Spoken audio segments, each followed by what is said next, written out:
So super star ரஜினியோட லோகேஷ் இணையறாருங்கும் போது அந்த காம்பினேஷனே புது காம்பினேஷன், இது வேற மாதிரி இருக்கும் இந்த படம் அப்படின்னு ஒரு எதிர்பார்ப்பு ஆடியன்ஸ் கிட்ட உருவாயிருச்சு. ஒரு சென்டிமெண்ட் கலந்த ஒரு ரஜினி, சில இடங்கள்ல எல்லாம் ஒரு காட்சி இருக்கு பாருங்க, தனியா நடந்து வருவாரு, ஒரு ஈசி சேர்ல தனியா சாஞ்சிருக்க மாதிரி ஒரு காட்சியெல்லாம் இருக்கும். ஸோ 74 வயசுல யாராவது ஒரு நடிகர் இந்த அளவுக்கு வந்து பிரமாதமா ஃபைட் பண்ண முடியுமா, ஆக்ஷன் சீக்வன்சஸ் பண்ண முடியுமா அப்படின்னா அது ரஜினியை தவிர வேற ஒரு ஆளா இருக்காது. வீட்டுல வந்து நிம்மதி இருக்கணும், வெளியில வந்து கௌரவம் இருக்கணும், அப்பதான் என்னதான் காசு சம்பாதிச்சாலும் பணம் இருந்தாலும் இது ரெண்டும் இருக்கணும்னு சொல்லிடுறாரு. அதை யாரை மென்ஷன் பண்ணி தகப்பனா இருந்து ஐஸ்வர்யா வாழாம வீட்டில் இருக்கிறது, தனுஷ் வந்து தனியா ஒரு பக்கம் இருக்கிறது, இது பேரம்பேத்தியெல்லாம் இருக்கிற இந்த சூழ்நிலையில் இப்படி நடந்துருச்சு அப்படிங்கிற வேதனை. ஸ்ருதிஹாசனுடைய காட்சி வந்து அது ஒரு எப்படி சொல்றது, ஒரு பர்சனல் கனெக்ட் அதுக்குள்ள இருக்கு.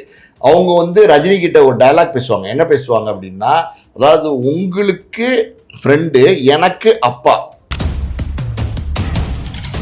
இந்த கூலி படத்தில் பொறுத்த வரைக்கும் இந்த ரஜினி பேஜோட நம்பர் இருக்குல்ல, அது வந்து லோகேஷ் கனகராஜோட அப்பா, அவர் ஒரு கண்டக்டரா இருந்திருக்காரு. காந்தி மீடியா நேயர்களுக்கு வணக்கம். நான் உங்கள் விஜயாஸ்மின். இன்னைக்கு நம்மளோட கெஸ்ட் யாருன்னு பார்த்தீங்கன்னா, சினிமா விமர்சகர் மற்றும் ஆஸ்கார் மூவிஸ் ப்ரொடியூசர் பாலாஜி பிரபு சார் தான். வணக்கம் சார். சார், இப்போ பார்த்தீங்கன்னா எல்லா மக்கள் எதிர்பார்த்த மாதிரி கூலி படத்தோட ட்ரெய்லரும் ரிலீஸ் ஆயிடுச்சு, ஆடியோ லான்ச்சும் நடந்து முடிஞ்சிருக்கு. அதை பற்றி நிறைய விஷயங்கள் சோஷியல் மீடியாவில் பேசிகிட்டு இருக்காங்க. ஒரு ப்ரொடியூசராக நீங்கள் அதை எப்படி பார்க்குறீங்க? கூலி படம் ட்ரைலர் வந்து 2ஆம் தேதி ஆகஸ்ட் வந்துருச்சு. நம்ம ரசிகர்கள் வந்து பெரிய லெவலில் வந்து இந்த ட்ரைலரை எதிர்பார்த்து காத்திருந்தாங்க. அந்த ட்ரைலரை பார்த்ததுக்கப்புறம் அவங்க ரொம்ப சந்தோஷப்படுறாங்க ரசிகர்கள், ரஜினி ரசிகர்கள்.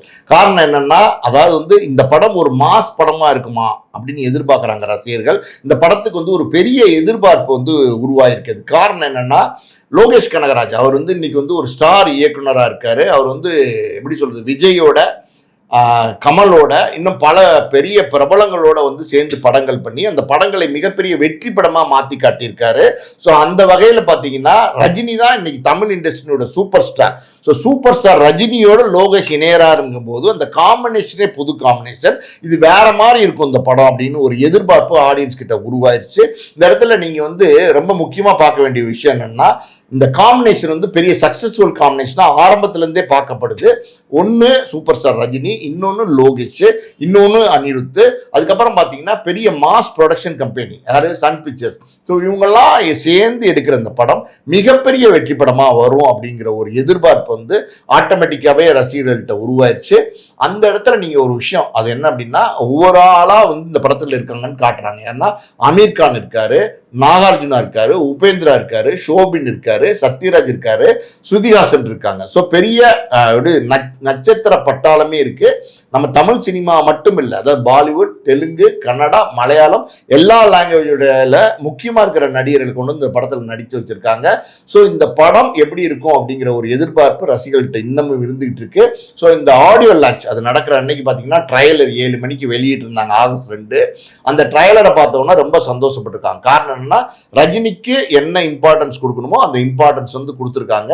வழக்கமாக எப்பவும் போல ரஜினி வந்து நிச்சயமா ஒரு மாசான ஒரு கிளாஸான ஒரு நடிகராக வந்த படத்தில் வரப்போறான்றது வந்து ஆடியன்ஸ்க்கு தெரிஞ்சு போச்சு. ரஜினியை பொறுத்த வரைக்கும் பார்த்தீங்கன்னா ஒரு எப்படி சொல்றது, ஒரு சென்டிமெண்ட் கலந்த ஒரு ரஜினி. சில இடங்கள்ல எல்லாம் ஒரு காட்சி இருக்கு பாருங்க, தனியா நடந்து வருவாரு, ஒரு ஈசி சேர்ல தனியா சாஞ்சிருக்க மாதிரி ஒரு காட்சியெல்லாம் இருக்கும். அதை பார்க்கும்போது எப்படின்னா ரஜினியுடைய சென்டிமெண்ட்டும் இந்த படத்தில் இருக்கு. இன்னொரு காட்சி, அதாவது வந்து ஃபயரா வந்து ஃபைட்லாம் பண்ணியிருக்காரு. 74 வயசு ரஜினிக்கு. ஸோ 74 வயசுல யாராவது ஒரு நடிகர் இந்த அளவுக்கு வந்து பிரமாதமாக ஃபைட் பண்ண முடியுமா, ஆக்ஷன் சீக்வன்சஸ் பண்ண முடியுமா அப்படின்னா அது ரஜினியை தவிர வேற ஒரு ஆளா இருக்காது. அதே மாதிரி இந்த இடத்துல அதாவது வந்து 74 வயசுலையும் ஒரு மாஸ் ஆர்டிஸ்டா, ஒரு வந்து சூப்பர் ஸ்டாரா இருக்கிறாரு. இன்னைக்கு இருக்கிற இளைஞர்கள், அதாவது அஜித், விஜய், இன்னும் இருக்கிற எல்லா இளைஞர்களுக்கும் போட்டியாளராக இருக்கிறாரு. அந்த போட்டியாளராக இருக்கிறது மட்டும் இல்லாமல் பெரிய சம்பளம், கிட்டத்தட்ட 200 கோடி ரூபாய் சம்பளம் வாங்குற ஒரு நடிகர். அதாவது வந்து கிட்டத்தட்ட இந்த கூலி படம் வந்து 650 கோடி ரூபா வியாபாரம் ஆயிருக்கு. இவ்வளோ பெரிய வியாபாரம், இவ்வளோ பெரிய மாசான ரசிகர்கள் கூட்டம். ஓப்பனிங் ஃபர்ஸ்ட் டே ஓப்பனிங்னா பிரமாதமான ஓப்பனிங். இந்த மாதிரி ஒரு எப்படி சொல்றது, இதை மீறி பார்த்தீங்கன்னா முதல் நாளே பார்த்தீங்கன்னா நம்ம தமிழ் நடிகர்கள், Bollywood stars, Telugu stars, Malayalam stars, Kannada stars, இன்னும் எப்படி சொல்ற உலக அளவில் வந்து ரஜினி படத்தை பார்க்கணும்னு ஆர்வமா இருக்காங்க. அவ்வளோ பெரிய ஒரு கரிஷ்மா உள்ள ஒரு நடிகர் அப்படின்னா அது ரஜினி மட்டும்தான். ஸோ அந்த ரஜினி படத்துக்கு பெரிய எதிர்பார்ப்பு கிரியேட் ஆயிருக்கு. அந்த ரஜினி படத்தை வந்து ரஜினியை வந்து வேற டைமென்ஷன்ல காமிச்சிருக்காங்க. அதே மாதிரி பார்த்தீங்கன்னா சில இடங்கள்ல எல்லாம் பார்த்தீங்கன்னா தளபதி ரஜினி அந்த ப்ரொஃபைல்லாம் பார்க்கும்போது அதனுடைய ரிசம்பிளன்ஸ் நிறைய இடத்துல இருக்கு. கிட்டத்தட்ட ஜெயிலர் அந்த படத்துல வந்து ரஜினி எந்த வயசுல ஒரு கதாபாத்திரத்தில் நடிச்சிருந்தாரோ அதே மாதிரியான ஒரு ஓல்டு கெட்டப் தான் அந்த படத்துல வந்து ரஜினிக்கு இருக்கு. இது இல்லாம பாத்தீங்கன்னா கடைசியா பாத்தீங்கன்னா ஒரு காக்கா சத்தம் மாதிரி கேட்கும், அதுவும் பெரிய சர்ச்சா போயிட்டு இருக்கு.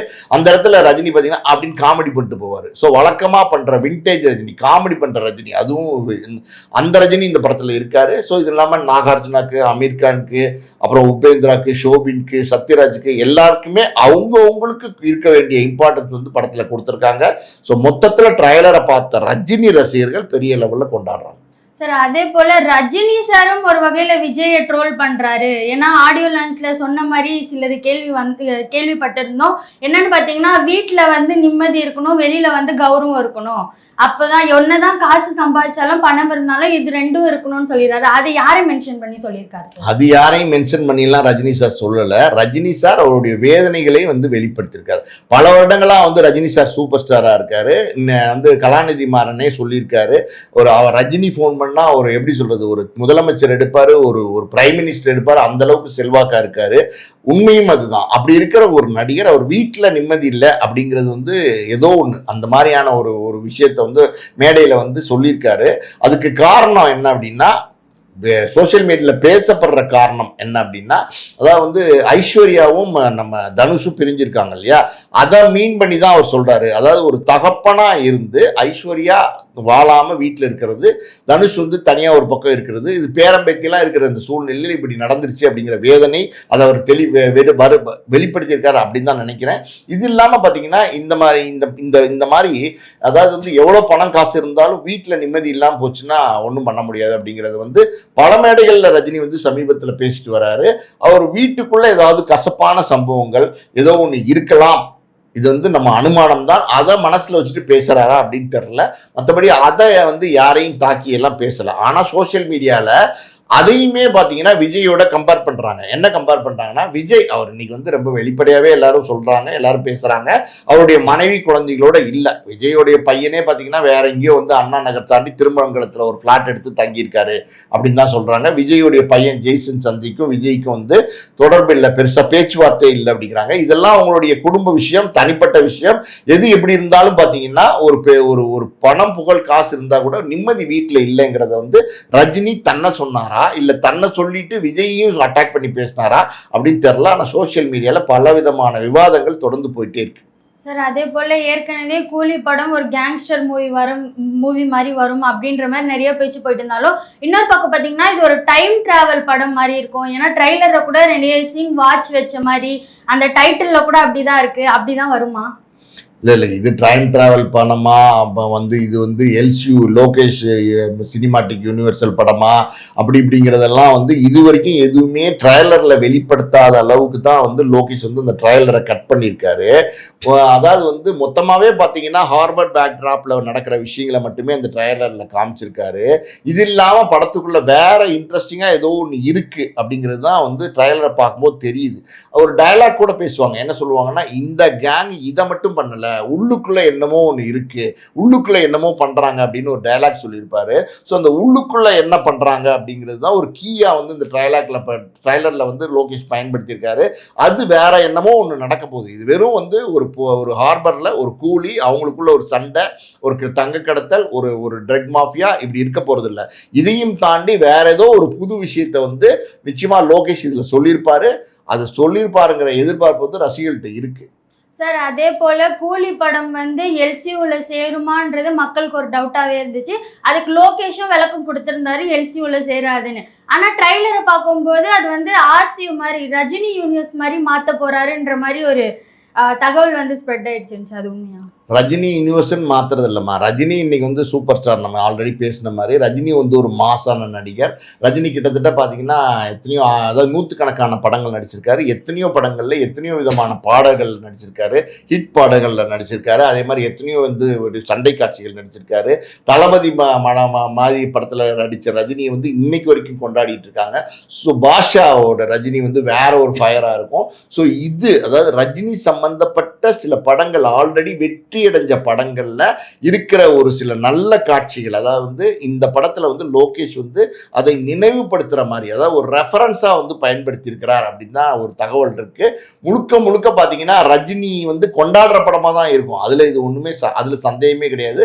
அந்த ரெஃபரன்ஸ் இதுக்குள்ள இருக்கும் அப்படின்னு சொல்றாங்க. அப்போ ரஜினி சார் நடிச்ச அந்த தீ படத்தோட டைலாக்லாம் இதுல வச்சிருந்தாங்க, அதை வந்து இந்த படத்துல கனெக்ட் பண்ணுவாங்களா? நான் தான் சொன்னேன்மா, அதாவது வந்து ரஜினிங்கிறவர் வந்து ஒரு மாசான நடிகர். எத்தனையோ மாஸ் காட்சிகளில் நடிச்சிருக்காரு, மாஸ் பாடல்களில் நடிச்சிருக்காரு. அப்படிப்பட்டவருடைய ரெஃபரன்ஸ் வந்து இந்த படத்துல நிச்சயமா இருக்கும். இதுக்கு முன்னாடி நீங்க கேட்ட மாதிரி ரஜினி வந்து தீ படத்துல வந்து இதே மாதிரி வந்து ஒரு கூலியா நடிச்சிருப்பாரு, ஒரு ஹார்பர்ல ஒரு கூலியா நடிச்சிருப்பாரு.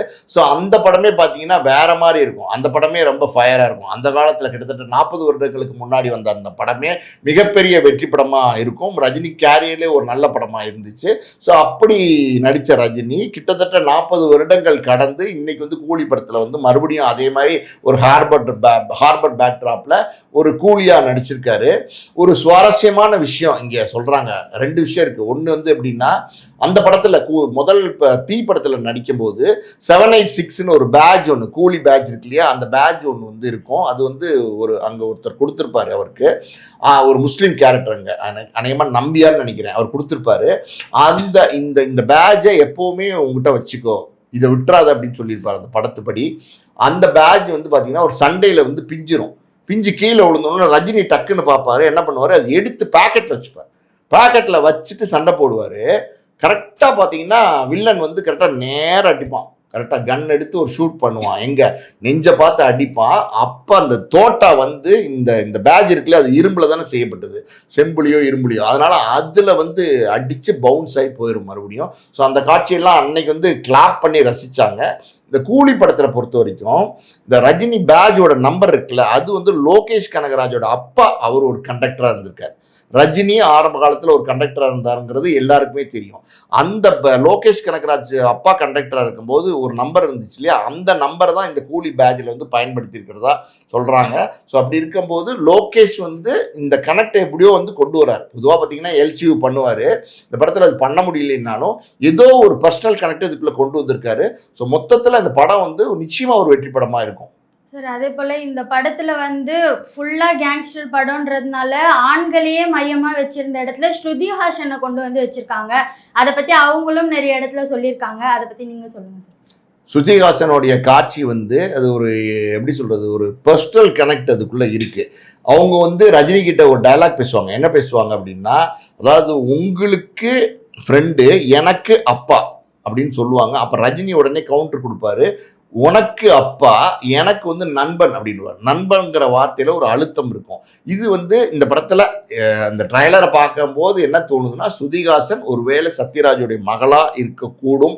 அதனால இந்த சத்யராஜ் வந்து இந்த படத்துல வந்து ஒருவேளை கொலை செய்யப்படலாம் நான் நினைக்கிறது. காரணம் என்னன்னா, ஒரு ஒரு ஒரு சத்யராஜ் ஒரு ஷார்ட் கட் பண்ணியிருப்பாங்க ட்ரைலரில். அது என்னன்னா, ஒரு பேக் போட்டு போவார், ஃபைட் நடக்கும். ஃபைட் நடக்கிற இடத்துல வந்து அந்த பேக்கில் ஒரு பென்ட்ரைவோ இல்லை ஒரு முக்கியமான ஃபைலோ அதில் இருக்கிறதுக்கான வாய்ப்பு இருந்திருக்கலாம். ஸோ அதனால் அந்த தள்ளு முள்ளில் வந்து அவர் கொல்லப்பட்டிருக்கலாம். அதுக்கப்புறம் இது வந்து அந்த டேக் ஆஃப் தான் கதையாக இருக்கலாம். நம்ம அனுமானம் தான், ட்ரைலரை பார்த்து தான் சொல்கிறோம், இதுதான் கதைன்னு நம்ம சொல்ல வரல. ஸோ அப்படி இருக்கும்போது அந்த டயலாக் ஒன்று பேசுகிறாங்கல்ல, அது வந்து ரஜினி வந்து அதாவது பர்சனல் லைஃபோட கனெக்ட் பண்ணி பேசுகிற மாதிரி இருக்குது. அந்த டயலாக் என்னென்னா, ஸ்ருதிஹாசன்ட்ட உனக்கு அப்பா எனக்கு நண்பன் அப்படிங்கிறாங்க. காரணம் என்னன்னா, அவர் கமலை மென்ஷன் பண்ணி பேசுகிறாருன்னு சொல்கிறாங்க. ஸோ ரஜினியும் கமலும் பார்த்தீங்கன்னா நீண்ட கால நண்பர்கள், கிட்டத்தட்ட 50 ஆண்டு காலமாக பார்த்தீங்கன்னா தொடர்ந்து நண்பர்களாக இருக்காங்க. ஸோ அந்த கனெக்ட் அதுக்காண்டி கூட அது பேசியிருக்கலாம். இன்னொரு பேச்சு இருந்துச்சு, கமல் வந்து இந்த படத்தில் நடிக்கிறாரா அப்படின்னு ஒரு பேச்செல்லாம் இருந்துச்சு. கமல்லாம் இந்த படத்தில் நடிக்கலை, கமலோட மக ஸ்ருதிஹாசன் தான் நடிச்சிருக்காங்க. ஸோ இந்த டயலாக் ரஜினி பேசும்போது இதை கமலோட கனெக்ட் பண்ணும்போது கமல் கிட்டத்தட்ட இந்த படத்தில் நடித்த மாதிரி தான், அந்த அளவுக்கு தான் ஆடியன்ஸ் வந்து அதை எடுத்துப்பாங்க. கூலி படத்தை பற்றி நிறைய விஷயங்களை பகிர்ந்ததுக்கு நன்றி சார். நன்றி.